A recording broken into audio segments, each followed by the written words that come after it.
Okay, so getting back into the Goatfoot God, chapter 26. The days that followed were fascinating ones for Hugh and Mona. She took him among the craft workers, disdaining shop fronts and showcases, and he realized the peculiar life conveyed to an article by the hand of a creative worker who is putting himself into it. But she was not of those who believe in the sanctity of handwork, however crude. There is no particular point in doing by hand what can be done as well and better by machine. The industrial designer also puts life into a thing provided he is doing creative and not hack work. Then the man masters the machine instead of the machine dictating to the man. Always, everywhere, through all the studios and workshops, Mona went looking for the creative spirit. He was amazed to see how much of it was abroad. This is period furniture, said Mona, looking at a number of newly turned chair legs lying among the shavings. And if you choose it carefully, it will become antique in time. After all, the only reason why antiques were so highly prized was because Victorian design was so vile. And I'll tell you what made it so vile, if you like, Hugh.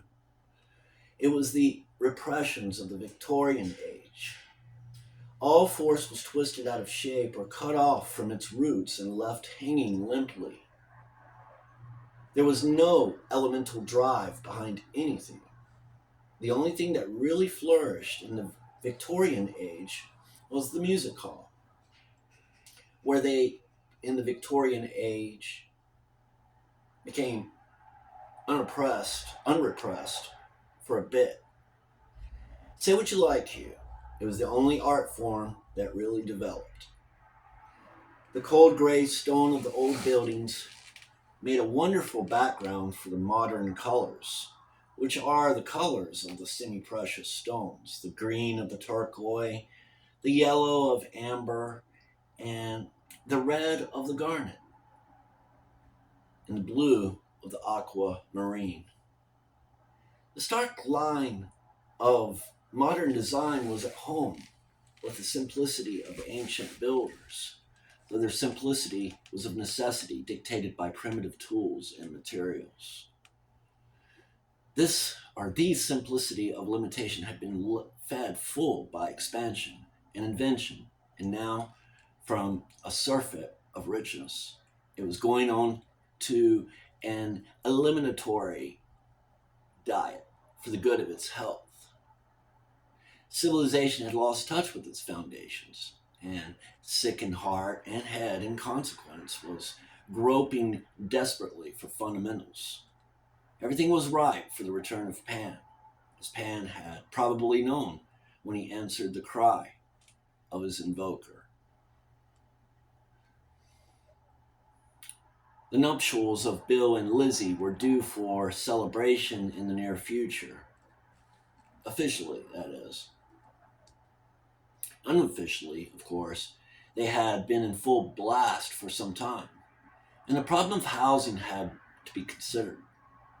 Bill and Lizzie, in their dunder-headed, shuffle-footed, faithful, easygoing fashion, suited the Monk's farm menage uncommonly well, suited it in a way that Miss Pumphrey's parlor maid or Mrs. McIntosh would never have done.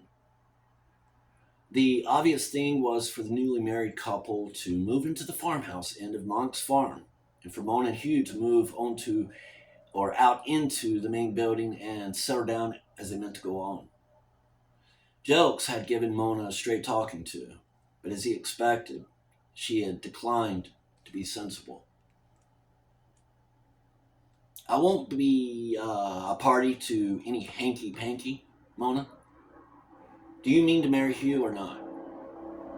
Not at the moment, Uncle. Why not? Difficult to say. I like Hugh very much. There's something awfully nice about him. In fact, I might say I'm very fond of him, but I wouldn't worry if I ever saw him again. It doesn't do to marry a man on those terms, does it? Not fair to the man, don't you think? Especially a very rich man like Hugh and a church mouse like me.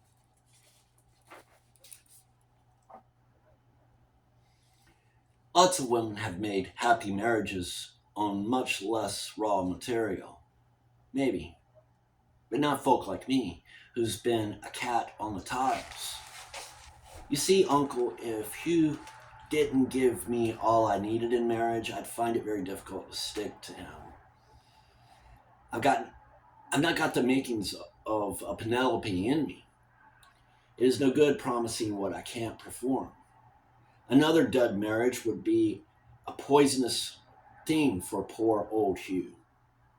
He would never hold up his head again. You could make him a good wife if you made up your mind to it. Oh no, I couldn't. I am not the stuff in which good wives are made. I'd be a top hole mistress to the right kind of man, but I'd be a domestic fiend to the wrong one. Mona, my dear, how can you say such things? What a pity it is, Uncle, said Mona, looking at him meditatively, that you suffer so much from repression and all your occult knowledge is wasted. After all, Mona, the whole of our social life is built on repressions. If you pull out the underpinning, down comes the whole structure. Mona shrugged her shoulders. It is one thing to build on repressions, but it is quite another to build on disassociations. Modern social life is a slum property, if you ask me.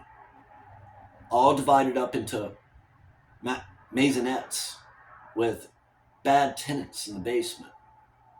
A celestial sanitary inspector ought to come along and condemn it. You are a very immoral young woman, as I've told you before, Joke said. On the contrary, said Mona, I am an exceedingly moral. If I were what you say I am, I'd marry Hugh and do him down and clear out on the alimony. The eve of Beltane drew near. The moon was waxing towards the full, and everyone knew, though no one said a word, that a crisis of some sort was approaching.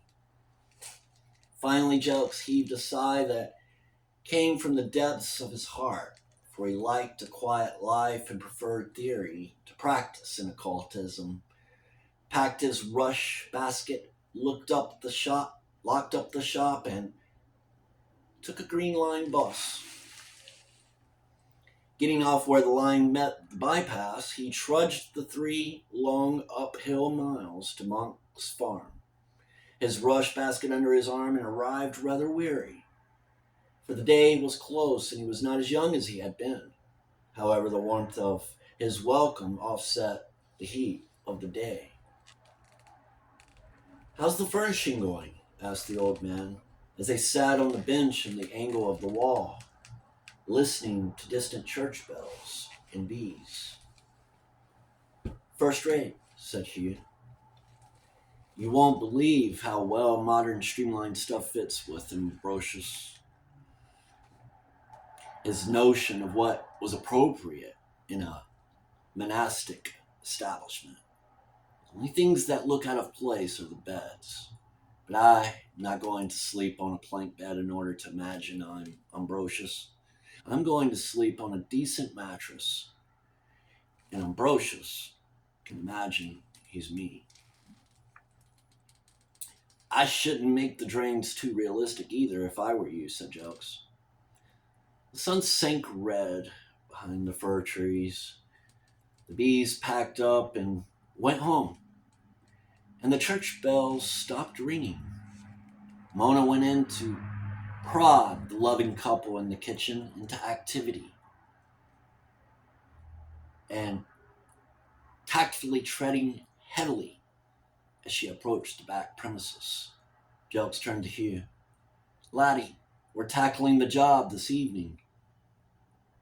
What's the plan of campaign, TJ? Go into the chapel, open up the subconsciousness, and see what comes. Right you are, TJ. I'll go up and put things into some sort of shape in the chapel. They parted, Hugh to the chapel, and Jokes returned to the farmhouse. There, Mona joined him. "Where's Hugh?" she demanded possessively. Jokes cocked his eyebrow at her.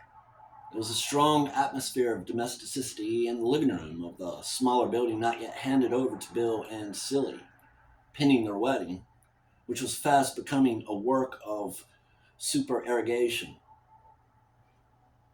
"Who's going to get the chapel ready? Is tonight the night?" "Yes. What do you propose to do?" "Take Hugh into the chapel, build up the Ambrosius fantasy, and then psychoanalyze it. And me, do I come in on this act?" "Yes, you come on, all right. You will sit opposite Hugh and pick up the transference as it comes across. What you do with it after you've got it is your lookout. I'm tired of your haverings, and so's Hugh. Was ever woman in this manner wooed?" It was an odd mixture of Richard III and the courtship of Miles Standish, and Jokes hoped it would prove efficacious. Mona answered not a word, but turned on her heel and went upstairs. Arrived in her own room, she lit every candle she possessed, dragged a battered cabin trunk into the middle of the floor, and took out a brown paper parcel, tore it open, and held up a green crepe dress and inspected it. It was badly creased, having lain a considerable time on the shelves of the uncle who was not Jokes, and not having been unpacked since it was redeemed, but it would have to do. She stepped off her dingy brown jumper and skirt and slipped the clean, flowing green over her head. It fell in long straight folds, held in place by a loose girdle with a barbaric jeweled clasp. A cheap enough thing, but effective, as so many cheap things are nowadays. She dived into her trunk again and fetched out a pair of tarnished gold cocktail sandals, a tip from a client that had riled Mona unspeakably at the time, but which she had not dared to fling back at the donor for fear of giving offense and losing future jobs. They would come in handy now, however. Mona pulled off her stockings and inspected her toes. They would pass muster, thanks to her taste for brogues. She strapped the cocktail sandals round her bare ankles, smoothed her thick, page-cropped hair with her brush, and bound round her sleek black head a broad swathe of the green crepe of the dress. Then once again she dived into the ancient trunk and brought forth a handbag, once handsome, also a tip from a client, fished about in the vanity case it contained, and produced a compactum of powder and a lipstick. Now, the bag had been an unappreciated gift to the donor, who was a blonde, and consequently, the makeup kit it contained was designed for a blonde, and by the time Mona had applied the powder and lipstick to herself with a generous hand, the result was startling. But Mona didn't care. Something in her that Jokes had always known was there, had taken the bit between his teeth and was running blind. She went downstairs to give instructions concerning supper, and was greeted with round-eyed amazement, for whatever was in Silly Lizzie had to come out. "Oh my, miss, ain't you lovely?"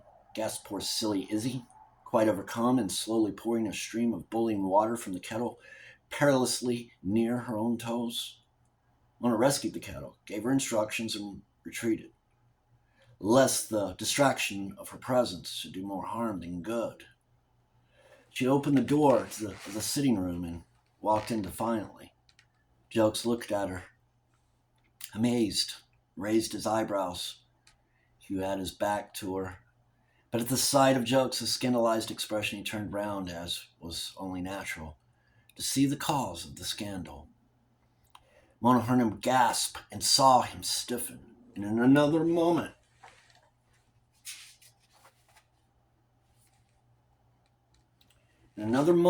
Ambrosius was in the midst of them. The changeover was so quick that there was no moment of dazed uncertainty.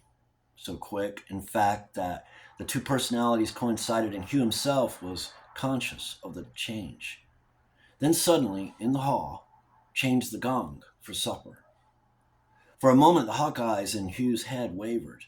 Then they steadied and regained their calm. He stood looking down at Mona with a fixed regard. Then he turned to Jokes. "Now I understand something I never understood before," he said. They both gasped, for this was Hugh, whereas they had thought it was Ambrosius. "I understand why I went in for dangerous sports. It was because as soon as ever the fun began, Ambrosius took charge. Everyone always wondered how a mutt like me managed it, but it wasn't me. It was me plus Ambrosius." "Then who is it now, Hugh?" said Jokes, watching him closely. "God knows. I suppose it's the same thing. I'm feeling just like I used to on the track. Never mind supper. I'll put on my Ambrosius kit and we'll go to the chapel and tackle the job before the effect wears off." They made their way round the west front to the chapel, the brilliant moonlight making electric torches needless. Hugh leading the way, robed and cowled and scandaled. Jelks following, looking like a great molding bird in his ivorous cape, and Mona with a dark velvety rug from the car thrown cloakwise over her thin dress. When they reached the chapel, they saw how Hugh had spent his time. Upon the altar of the double cube that represents the universe, as above, so below, stood the figure of the piping Pan. The Glastonbury chairs formed a triangle in the sanctuary, one facing the east and the other two facing each other. High, triple candlesticks stood on either side of the altar, and in a small niche in the wall beside it was a large brass censer and the unnecessary equipment for getting it going. Hugh lit up the candles and switched off his electric torch, leaving their soft radiance to penetrate the gloom into the wavering shadows beyond. "Do you understand this?" he said to Jokes, and Mona sat watching them, two weird figures in the uncertain light as they wrestled with the reluctant charcoal in the censer. Then Jokes rose upright and whirled the thing on its yard-long clashing chains round and round his head, clouds of smoke and showers of sparks flying in every direction. His enormous shadow stretched far across the vaulting of the roof, grotesque and demonic, the cloak of his ulster flapping like the wings of a bat. Hugh, his face invisible in the shadow of his cowl, stood silently watching him. Mona clutched the arms of her chair, her heart beating in her throat, nearly suffocating her. Jelks and Hugh, tall men in any case, looked enormous in the uncertain light. Hugh was in very deed the renegade monk returned from the tomb. Jelks, a being of another order of creation altogether. Hugh put out his hand.